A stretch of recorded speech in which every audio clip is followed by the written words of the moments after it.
Les professionnels du Grand Sahel d'Afrique et du monde, mon bonsoir à vous. Nous avons lancé le direct tout à l'heure et malheureusement notre direct a été coupé. Donc, on vous attend, venez, venez, venez, venez, venez. Voilà, venez, on va se parler. Venez pour qu'on se parle. On attend tout le monde. Partagez au maximum pour que le maximum de personnes puissent être au courant du fait que nous sommes dans le live et que nous sommes prêts à parler. Voilà, à parler, partagez le direct. Voilà, c'était coupé tout à l'heure. Vous savez, nous, on est habitués, c'est pas maintenant, depuis les années 2017, à chaque fois quand on essaie de faire certaines choses, il y a des conglomérats de fétichistes, de francs-maçons et autres qui passent leur temps à nous attaquer. Mais on est né blindés. On est né blindés. Donc, du coup, ça, nous sommes insensibles à ça. Partagez au maximum pour que le maximum de personnes puissent venir.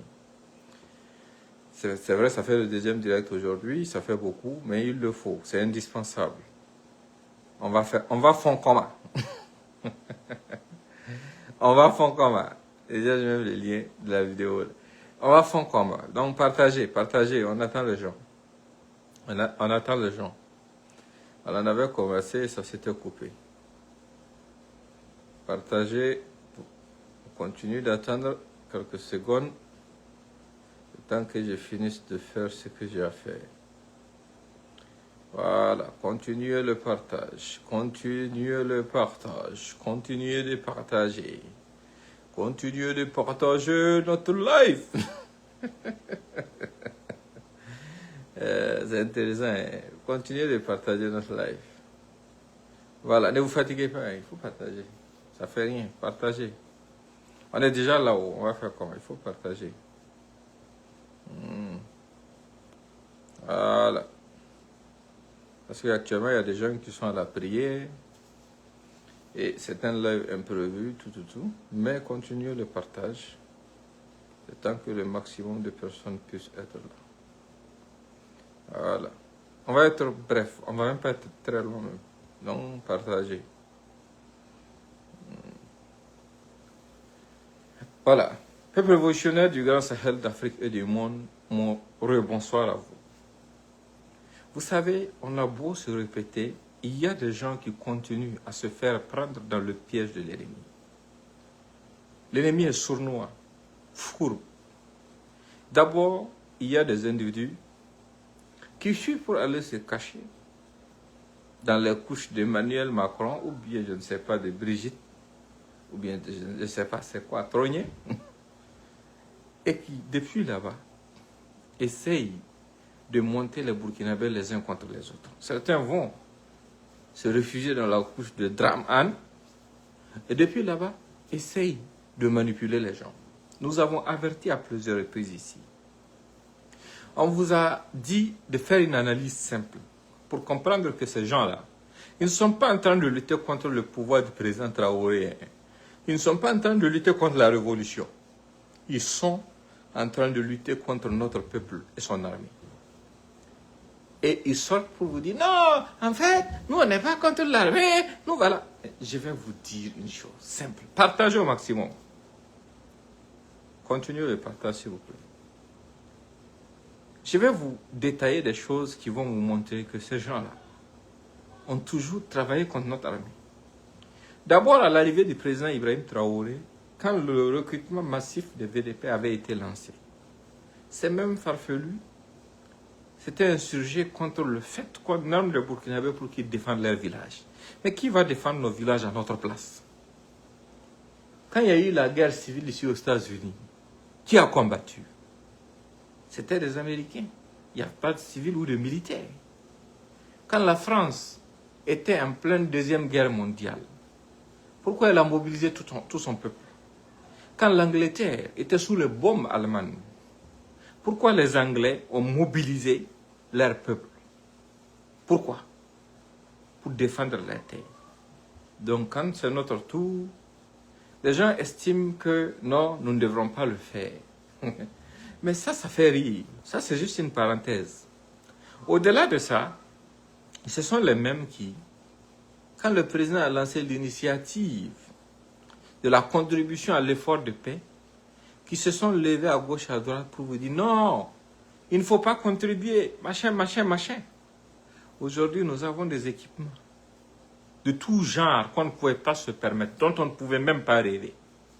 Est-ce que nous, Burkinabés, depuis le début de la guerre, si nous on savait qu'il y avait des outils performants comme les drones que notre pays pouvait acquérir là, et que c'était seulement les ressources qui manquaient, est-ce que notre peuple allait hésiter? Mais c'était même la vision qui manquait.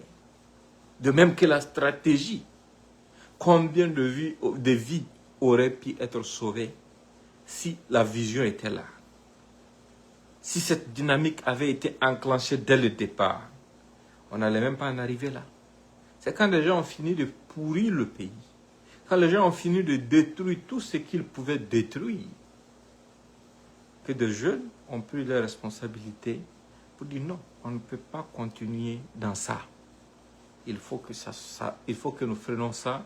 Il faut que ce peuple-là puisse avoir droit au bonheur. Le combat, c'est le nôtre. Et je vous ai dit encore, pour d'autres raisons, ces gens-là, ils ne sont pas contre IB, ils ne sont pas contre la révolution, ils sont contre le peuple du Burkina Faso et son armée.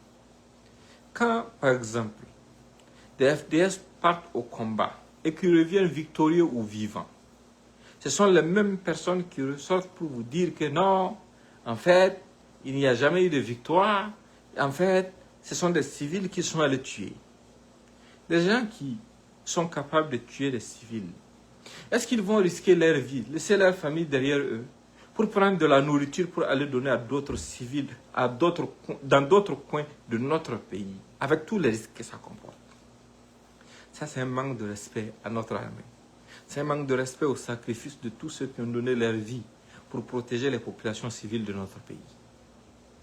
Et quand malheureusement nos hommes tombent, ce sont les mêmes farfelus qui reviennent vous dire, vous voyez, les gens sont en train de tomber, les gens sont en train de quoi. Mais c'est vous-même vous dites aux gens de ne pas combattre. C'est vous-même vous dites dans vos communications aux gens de fuir. Mais si quelqu'un, on t'envoie sur une ligne de front, quelqu'un te conseille de fuir, c'est que cette personne-là, c'est ton premier ennemi. Tu penses que l'ennemi va avoir pitié de toi? L'ennemi ne va jamais avoir pitié de toi. Heureusement que notre armée regorge de braves hommes courageux, ainsi que les rangs de nos VDP. Ça regorge aussi d'hommes courageux, valeureux, qui savent ce que c'est que la patrie, qui savent pourquoi ils sont en train de se battre. Donc ce sont ces petits lâches-là qui essaient de surfer sur des choses qu'ils ne maîtrisent même pas, en utilisant des rhétoriques dont eux-mêmes ignorent la signification, pour essayer de décourager notre peuple. Mais en temps de guerre, là, je l'ai répété à maintes reprises, il n'y a pas de neutralité, il n'y a que des camps. Soit tu es pour la patrie, soit tu es contre la patrie. Et d'autres éléments qui viennent corroborer tout. Ces gens sont allés jusqu'à comploter. Vous avez écouté l'affaire Kinda, le témoignage. Partagez au maximum pour le rappel à notre peuple, c'est très important. Dans l'affaire Kinda, ces mêmes individus-là s'étaient levés pour collaborer avec des terroristes afin d'attaquer nos institutions. Parce que pour eux, ce n'est pas normal qu'un capitaine soit à la tête de notre pays. Ces mêmes personnes, au tout début, dans les premières heures de l'arrivée du président Ibrahim Traoré, ont essayé d'utiliser des arguments ethniques. Après, c'était des arguments religieux. Après ces arguments religieux, qu'est-ce qu'ils ont essayé d'utiliser? Ils ont essayé d'avancer comme argument son grade. Pourquoi? Parce que c'est la dynamique qui ne les plaît pas. D'autres parmi eux sont beaucoup plus cons et disent clairement que non, la place des militaires au front, c'est les civils qui doivent être devant. Le peuple du Burkina Faso. Vous le savez mieux que quiconque. C'est sous un régime civil que tout a commencé. C'est sous un régime civil qu'on a affamé des gendarmes. C'est sous un régime civil que les terroristes ont reçu des sacs d'argent, des mallettes d'argent pour juste permettre à des politiciens d'organiser des élections et continuer à danser, à se foutre de notre peuple. Ce n'est pas sous un régime civil. Aujourd'hui, nous sommes face à une situation qui demande beaucoup de rigueur. Il n'y a pas plus rigoureux que nos braves FDS, ceux qui ont pris en main la destinée de notre pays. Nous avons averti à plusieurs reprises. À chaque fois quand ces gens aboient comme ça, c'est parce qu'ils sont à la quête de nouveaux moutons de sacrifice. Je l'ai dit à plusieurs reprises ici. Mais il y a toujours des gens qui sont cons pour continuer à tomber dans leurs pièges. Ils sont à la quête de nouveaux moutons de sacrifice. Des gens qu'ils vont monter à travers une manipulation. Et pendant qu'eux seront là en train de faire la communication pour le groupe terroriste, en oubliant de vous dire et de vous rappeler que non, peuple du Burkina, nous sommes un peuple paisible. Un peuple qui a toujours vécu en harmonie avec tout le monde. Un peuple qui n'a pas commencé cette guerre. Ce sont des lâches, des traîtres qui ont fait le choix de prendre les armes contre notre nation et des dirigeants de l'époque n'ont pas été suffisamment responsables pour endiguer le phénomène dès le début. Non, ils ne peuvent jamais vous dire ça. Parce qu'ils ne reprochent rien du tout aux terroristes. Tout ce qu'ils ont comme reproche à apporter, c'est à notre armée et à nos dirigeants par ricochet. Parce que je vous l'ai dit, tout ce qu'ils sont en train de faire, c'est pour trouver des voies et moyens pour effriter notre système de défense. Pour essayer de décourager ceux qui laissent leur famille pour aller défendre cette patrie. Mais vous devez vous souvenir d'une chose que j'ai toujours répétée. Absolument personne ne se battra à notre place. Personne. Personne ne va avoir pitié de nous. Nous avons eu la preuve. La France avait sa base militaire à Ouagadougou. Quand des terroristes tuaient des Burkinabés. Même lors de l'attaque d'Inata. Quand des gendarmes burkinabés étaient tombés. Mais la France avait sa base. Qu'est-ce qu'elle a pu faire? Absolument rien du tout. Aucune nation du monde ne viendra à notre secours de façon désintéressée. Le fils d'aucun pays ne va venir mourir pour nos terres. Personne ne le verra. C'est à nous de nous battre pour nos terres. C'est à nous d'être à la hauteur de l'histoire. Et c'est à nous de ne pas nous laisser avoir. Vous savez, la guerre, là, et ce n'est pas seulement les armées, c'est aussi la communication. C'est aussi la communication. Il faut que nous comprenions une chose et qu'on se rappelle à chaque fois que quelqu'un veut nous décourager de certains faits. D'abord, premièrement, nous étions tranquillement dans nos villages, hameaux et villes, sans aucun problème avec quelqu'un, quand des gens ont pris les armes pour venir nous attaquer. Et à ce niveau même, les enfants perdus de la République, quand nous on essaye de poser la question sur qui donne des armes aux gens qui nous endeuillent, ce sont les mêmes qui sortent pour vous dire non, en fait, c'est l'armée burkinabé même qui donne les armes parce que pour eux, les militaires fuiraient pour laisser les armes. C'est ce qu'ils disaient. Mais les mêmes personnes qui disent ça là, oublient quelque chose de très important. Si c'était des armes que les terroristes arrivent à récupérer dans nos casernes. Les premières attaques, là, ils les ont perpétrées avec quoi? Des bâtons? Il faut qu'on réfléchisse, qu'on se pose la question. C'est juste une façon de couvrir ceux qui sont en permanence en train de continuer à les armer et à les financer contre notre peuple. Et ces gens-là ne cachent pas leur position. Parce qu'ils les présentent comme quoi? Comme si c'était des gens qui réussissaient l'extraordinaire, des exploits contre notre peuple.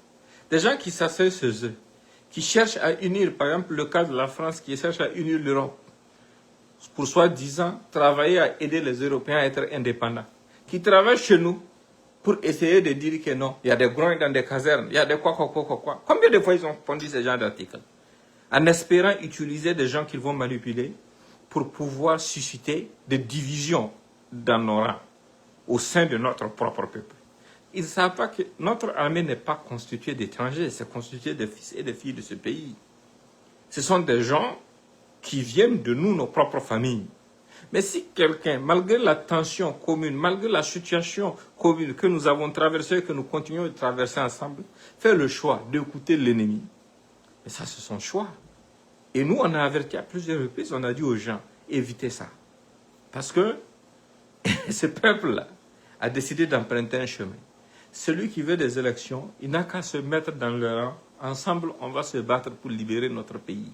Après, on va organiser les élections. Comme Macron l'a dit concernant le cas de l'Ukraine, qu'à la place de l'Ukraine, il ne faut pas s'amuser à organiser des élections parce qu'une partie de leur territoire, ils ont perdu une partie de leur territoire, ils perdent des gens, ils sont en guerre, ils ont dû déclarer la mobilisation en général, tout. Mais quand tu es africain, même tu entends ça là. Et que tu vois que c'est ce même Macron qui reçoit chez lui des farfelus, qui disent être contre notre pouvoir et qui leur donnent tous les honneurs, alors que dans le fond, ils sont contre notre pays, sous le prétexte qu'il n'y a pas d'élection parce que ce régime actuel dit qu'il faut finir avec le terrorisme avant de penser à autre chose. Parce que c'est la survie de notre peuple qui prime. Qu'est-ce qui vient avant la survie de notre peuple? Tu te réclames fonctionnaire. Tu vas être fonctionnaire de quoi si tu n'as pas de pays? Tu te réclames commerçant. Tu vas être commerçant de quoi si tu n'as pas de pays? Ces gens-là, ils sont en train de comploter contre notre peuple. Qu'est-ce qu'ils n'ont pas essayé pour nous diviser? Qu'est-ce qu'ils n'ont pas essayé même pour décourager notre peuple? Mais c'est Dieu qui les a laissés. Ils ont inventé toutes sortes de mensonges. Ça n'a jamais prospéré. Et malheureusement, il y a eu des idiots qui ont continué à tomber dans leurs pièges. Ils sont toujours pour ceux qui tombent dans leurs pièges, mais ils sont contre ceux qui refusent de faire comme eux. Vous avez vu, ils s'attaquent automatiquement à tous ceux qui sont encore vivants et qui continuent de se battre pour ce pays et qui sont en liberté parce qu'ils n'ont jamais été dans un complot. Mais ils sont systématiquement pour tous ceux qui ont comploté contre notre pays. Malgré les audios qui sont là, des gens même comme les Bamouni et autres qui ont ouvertement comploté pour organiser des embuscades contre nos FDS et nos VDP, afin de susciter une soi-disant révolte. Des gens comme Damiba, qui tout récemment, les audios ont été publiés ici, ont comploté pour assassiner des Burkinabés afin d'atteindre l'objectif de la reprise du contrôle du destin de notre pays. Pas pour le bien des Burkinabés, non, pour remettre le Burkina à la France. Mais nous ne sommes pas des Français. La preuve en est que quand tu es Burkinabé, tu vas aller en France, tu as besoin forcément d'un visa. C'est parce que ce n'est pas chez nous. Si c'est chez toi, tu n'aurais jamais besoin de visa. Mais pourquoi est-ce que nous, on va sacrifier le bonheur de notre peuple pour d'autres nations, aussi puissantes soient-elles? Notre peuple aussi a le droit de grandir. Notre nation aussi peut prospérer. Nous pouvons faire prospérer notre nation. Mais des gens, en fait, sous-estiment tellement les racines. Ils n'en ont même pas pour certains. Parce qu'ils n'ont même pas compris l'essence même. Ils n'ont même pas compris que cette lutte que nous sommes en train de mener aujourd'hui, c'est la prolongation de la lutte que nos défenseurs ont menée. C'est à cause de ce genre de personnes, de ce genre d'esprit perfide que l'esclavage a pu avoir lieu. Que ce soit l'esclavage arabo-musulman, que ce soit l'esclavage de masse qui a consisté à déporter nos parents dans les plantations étrangères pour nourrir des familles et enrichir des gens. Des gens qui ont utilisé cette richesse pour se développer et laisser un héritage à leurs enfants et qui se moquent aujourd'hui de nous, soit disant que nous sommes sous-développés.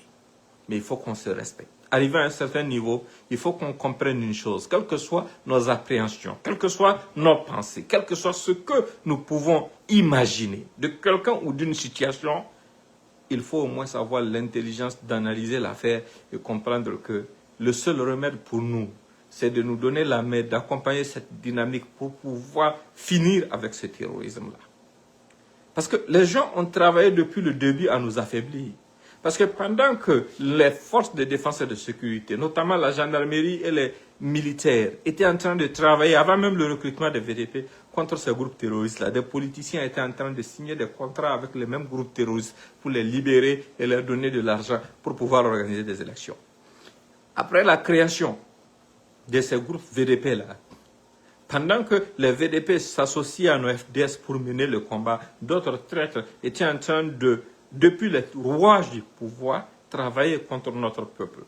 Certains même ont créé des organisations pour dire que non, c'est contre la stigmatisation des communautés. Quelle communauté est stigmatisée dans notre pays? Ceux qui sont stigmatisés, ce sont les Burkinabés. C'est le peuple burkinabé. C'est notre brave peuple.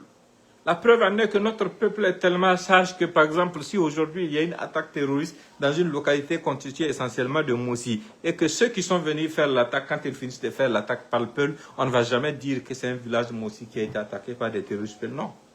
On dira juste qu'il y a un village du Burkina Faso qui a été attaqué par des Peuls. Et cette sagesse-là a sauvé notre peuple. Par contre, quand la Côte d'Ivoire a commencé à subir les attaques nettes-là, le petit frère de Draman Ouattara, qui collabore aujourd'hui avec les mêmes groupes terroristes-là, quand tu vois, j'imagine collaboration entre Woubi et terroristes. C'est bizarre, hein? Ça montre vraiment toute la mauvaise foi, que ces gens ne travaillent même pas pour une quelconque religion. Et ça confirme tout ce qu'on dit. Ni aucune ethnie d'ailleurs. Automatiquement, Téné n'est pas sorti pour raconter du n'importe quoi, pour accuser les Peuls du Burkina. Depuis quand est-ce que vous avez vu dans l'espace AES là, un seul dirigeant, un seul ministre, un seul DG, ou un seul haut responsable même sortir accuser un groupe ethnique? Non. Parce que nous savons qu'aucun groupe ethnique n'est responsable de ça. Ce sont des gens égarés, qui n'ont rien compris, qui se sont fait manipuler. Et ce sont eux qui sont en train d'ennuyer leur propre famille. Et notre travail consiste à les amener à comprendre qu'ils sont sur le mauvais chemin. On ne va pas accuser l'ethnie pour ça, on ne va pas accuser une religion pour ça. Non, nous sommes dans le combat permanent pour la survie de notre peuple. Et nous n'allons pas trahir aussi ceux qui ont déjà sacrifié leur vie pour qu'on puisse atteindre cet objectif. Ton pays est en guerre, il est attaqué. On prend l'exemple de l'Iran et les États-Unis. L'Iran et les États-Unis sont en train de s'affronter actuellement. Est-ce que vous allez voir un Iranien sortir à la télévision pour critiquer la réponse des forces de défense et de sécurité de l'Iran? Non, ils vont accuser et toujours attaquer les États-Unis. Est-ce que vous allez voir quelqu'un qui soutient vraiment les États-Unis, qui va sortir pour critiquer l'approche de l'armée américaine? Non, il va critiquer l'Iran. Si tu aimes ton pays, on n'a pas besoin de t'apprendre ça. Est-ce qu'on a besoin d'apprendre ça à quelqu'un? Même quand on perd des proches, par exemple, il y a des gens, quand je les écoute dans ces conflits, qui disent clairement que même si eux tous ils vont finir, il faut que leur objectif soit atteint. Trump qui vous sort, qui vous dit que, bah, écoute, on a eu des pertes, il y en aura encore, mais il faut que la mission s'achève. Et chez nous, vous allez voir des farfelus qui vont venir s'asseoir parce que, soi-disant, il y a des pertes dans nos rangs, parce qu'il n'y a pas de guerre sans perte, au lieu d'encourager nos armées, de les encourager à rester éveillés, à se battre jusqu'au bout, parce que personne ne va avoir pitié de nous. Et les rappeler l'histoire d'où nous venons. Parce qu'on est venu d'une période récente où, quand ces mêmes armées étaient en bourse avec des gouvernements soi-disant démocratiquement élus là, les gens nous disaient ici que les hélicoptères ne pouvaient pas intervenir. Non, au lieu de les encourager dans ce sens-là, ce sont des gens qui vont venir plaider. Oh non, nous on a peur pour les familles. Les familles là, ce sont nos familles en fait. Nous on ne va jamais venir vous dire, nous on a perdu telle personne dans telle attaque. Non. Ça, c'est ce que l'ennemi cherche. Depuis quand vous avez vu l'ennemi venir communiquer ou pleurnicher pour dire que les drones les a bombardés, les forces spéciales sont intervenues sur eux, ils ont perdu tel nombre de personnes. Ça n'est jamais arrivé. Absolument jamais. D'autres personnes reviennent, ils disent non, en fait, Sourok, vous avez fait pareil. Sourok, on a fait différent. Parce que Sourok, là, nos armées avaient la volonté et combattaient. Pendant que nos gens combattaient, les gens dans l'obscurité libéraient des terroristes et leur donnaient de l'argent. Moi, je vais accepter sa commande. Et ce sont ces mêmes terroristes qui revenaient attaquer encore nos positions. Alors qu'ici, on est dans un contexte tout nouveau où le peuple a accepté, consentir le sacrifice pour aider l'armée à atteindre ses objectifs. Et dans ça, là, les gens vont se lever pour essayer de décourager ceux qui sont censés nous défendre. Ceux qui sont censés sacrifier tout ce qu'ils peuvent sacrifier pour que ce pays-là puisse rester sur pied. Mais c'est ça le Burkina Faso. Nous sommes un peuple intègre. Nous savons d'où nous venons et il faut que je vous le rappelle. Et je vous invite aussi à repartager encore ce message au maximum en vous disant que personne ne viendra se battre à notre place. La politique étrangère, la diplomatie de notre gouvernement, de nos dirigeants, elle incombe exclusivement au chef de l'État et à son entourage. Et nous leur faisons pleinement confiance pour faire tout ce qu'il faut faire pour l'intérêt supérieur de notre nation. Et nous rappelons aux uns aux autres que le terrorisme n'a pas commencé hier et sa fin là, mais sa fin là, ça dépend de nous, de notre courage, de notre aptitude à affronter ce qui est devant nous, pour que nos enfants et nos futurs petits-enfants puissent vivre en paix. D'autres sont dans un combat différent du nôtre, différent de celui du peuple, différent de celui des veuves et des orphelins. Non, ils sont dans un combat de pouvoir. Qu'est-ce qu'ils veulent? Ils veulent juste coûte que coûte reprendre en main le contrôle du destin de notre peuple. Pour venir vous parler comme certains présidents voisins qui sont venus dire qu'ils n'ont pas besoin d'armes, que leurs pays n'ont pas besoin de blindés. Non, nous, notre pays en a besoin. Nous avons besoin d'être surarmés. Et nous l'avons compris et nos dirigeants travaillent dans ce sens. Et malgré ça, vous avez vu, le petit frère de Draman est sorti. Où est son fils? Je ne sais pas. Ça, c'est leur problème. Ils peuvent aller se faire mettre. Bon, ils peuvent aller se faire voir chez les Grecs. Mais il est sorti, aller en Turquie pour demander aux Turcs de ne plus nous fournir des armes, tout en sachant que nous sommes en guerre. Ça veut dire quoi? Des gens disent, ces mêmes personnes qui nous attaquent là, qui attaquent la dynamique, la révolution actuelle, ce sont ceux qui disent que non, en fait, les hommes au front là, Ils n'engrangent pas de victoire parce qu'ils n'ont pas d'armes. C'est ce qu'ils viennent vous dire. Et quand les terroristes, dans leur propagande, viennent exposer des armes, et les mêmes personnes sortent encore pour vous dire, vous voyez toutes les armes que les gens là ont fui laisser, c'est l'État même du Burkina qui arme les terroristes. Mais celui qui dit que ton proche qui est tombé au combat a fui laisser les armes aux mains des terroristes, il a qualifié ton proche qui a sacrifié sa vie là, il l'a qualifié de traître. C'est lui qui va venir encore te dire que non, lui il a tellement mal pour ton proche qu'il veut que vous plairez ensemble. Il faut être con pour suivre cette personne. Il faut être con pour croire en la bonne foi de cette personne. La même personne qui vient vous dire que non, en fait, toutes les armes sont à Ouagadougou pour la sécurité du président, mais ceux qui sont au front n'ont pas d'armes, ce sont les mêmes qui présentent les armes encore que les terroristes présentent comme étant des choses qu'ils ont réussi à récupérer, des armes qu'ils ont réussi à récupérer sur le terrain. Et encore, il y a des gens qui ne comprennent pas la perfidie. Ils passent leur temps à dire une chose et son contraire. Des gens qui vous disent que non, ils sont contre IB, mais ils ne sont pas contre les forces de défense et de sécurité. Je l'ai répété à plusieurs reprises. Si nous sommes là, dans un village, et le chef de village nous envoie cultiver aujourd'hui, on finit de cultiver, on rentre à la maison. Quelqu'un d'ailleurs sort, il vient et dit au chef, ah, le champ là a été mal cultivé. C'est contre le chef qu'il est ou bien ce sont les cultivateurs qu'il critique? Analysez. C'est à qui reproche quelque chose? Au chef qui a envoyé les cultivateurs ou bien les cultivateurs qui sont allés cultiver? Tout le combat de ces gens, c'est contre notre armée. Ils ont essayé d'attaquer notre armée physiquement en utilisant quelques officiers déserteurs qui sont rentrés en dissidence et en complicité avec des groupes terroristes et des puissances étrangères contre notre nation. Ça n'a pas fonctionné. Ils ont essayé de porter atteinte à la vie du chef de l'État et à plusieurs dignitaires militaires, notamment le capitaine Passéré, Sorgo, Yabré, Sombier et autres, et Souaïbou et autres. Ça n'a pas fonctionné. Ils ont essayé de salir les gens, les Pak Mogda et tous ceux qui sont autour du chef de l'État. Ça n'a pas fonctionné. Aujourd'hui, ils sont arrivés à un autre niveau. Qu'est-ce qu'il faut faire? Il faut créer la zizanie. Parce que dans la psychologie et de certaines personnes qui veulent coûte que coûte dominer d'autres nations, c'est quoi? Quand on essaye de porter atteinte à une dynamique dans un pays et que ça ne fonctionne pas, il faut essayer de créer une fissure à l'intérieur. Bon, vous dites que nos populations souffrent, que les populations ont besoin d'aide, que notre armée doit faire plus, que nos VDP doivent faire plus. Vous dites qu'il y a des morts dans nos rangs. Vous refusez de reconnaître que les terroristes sont des pertes. Ça, c'est pendant que toute notre armée et nos VDP sont ensemble là, que vous dites ça. Maintenant, vous souhaitez que notre armée et nos VDP, les gens se subdivisent, ils se rentrent dedans là, pour se fractionner, pour se tirer dessus. Et on sera à quel niveau par rapport aux terroristes pendant ce temps? En fait, ces gens-là, ils pensent qu'ils sont intelligents, mais ils ne le sont pas. Ils sont juste au service des terroristes. Tout Burkinabé conscient doit le savoir. Personne ne minimise les douleurs de ceux qui ont perdu leurs proches dans cette guerre, parce qu'il n'y a même pas un Burkinabé sérieux qui n'a pas perdu un proche, sauf des gens en tout cas qui ont été réunis par leur propre famille.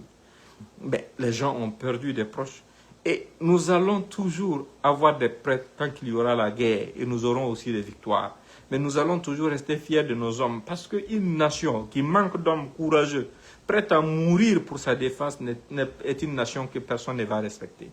Quand les États-Unis et Israël engageaient leurs hommes pour aller attaquer l'Iran, ils savaient qu'il y a, malgré leur puissance, il va y avoir des pertes dans les rangs. Mais ils l'ont accepté. Les Iraniens subissent beaucoup de pertes aujourd'hui, mais malgré ça, ils continuent de se battre. Est-ce que vous entendez quelqu'un dire non, il faut qu'on baisse les bras? On ne baisse pas les bras en temps de guerre, non. Nous avons une responsabilité, un devoir de mémoire. Un devoir vis-à-vis de ceux qui ont sacrifié leur vie, de leurs femmes, leurs veuves et des orphelins qu'ils ont laissés derrière eux. Ces gens ont cru au combat, ils ont cru en la patrie, ils ont cru au drapeau. Ils ont estimé qu'il faut se battre pour libérer ces pays. C'est pour ça qu'ils ont sacrifié leur vie pour ces pays. Mais ces mêmes farfelus avaient essayé par moment d'utiliser des fausses affaires pour vous dire non, des affaires d'argent par-ci, pour susciter en fait la colère et créer la jalousie, pour espérer quelque part diviser les gens. Ça a toujours été le même objectif. Mais notre peuple a compris, parce que notre peuple est mature.